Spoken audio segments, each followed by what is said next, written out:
नमस्कार. मी reiki grand master, counsellor आणि animal communicator Aditya Kulkarni या व्हिडिओमध्ये तुमचं सगळ्यांचं पुन्हा एकदा मनापासून स्वागत करतो. आपण गेल्या व्हिडिओमध्ये बघितलं होतं की रेकी आणि कर्म ही दोघं एकमेकांशी कशी रिलेटेड असतात.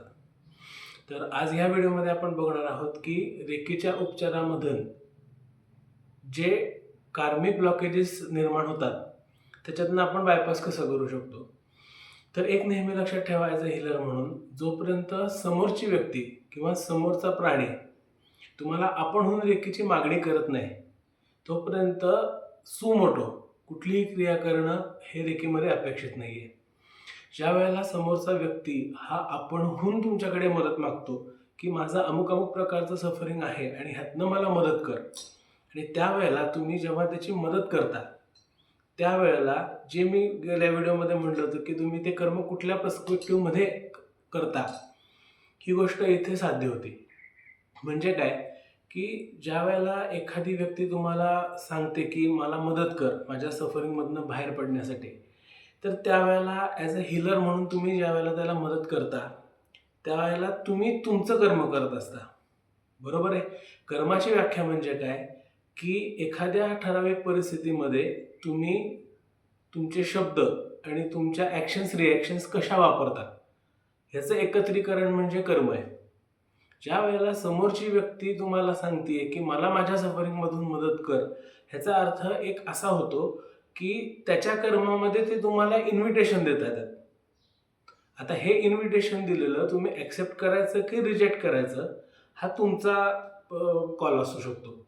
पण ह्याच्यामध्ये असं आहे की काहीही काम न करण्यापेक्षा काहीतरी काम केलेलं हे नेहमी उत्तम असतं. आणि ज्या वेळेला हा विचार डोक्यात ठेवून, हा दृष्टिकोन डोक्यात ठेवून तुम्ही त्याची समोरच्याची ज्या वेळेला मदत करता, त्याला हील करता, त्यावेळेला त्याच्या कर्माबरोबर तुमचं कर्म हे पॅरलल जातं.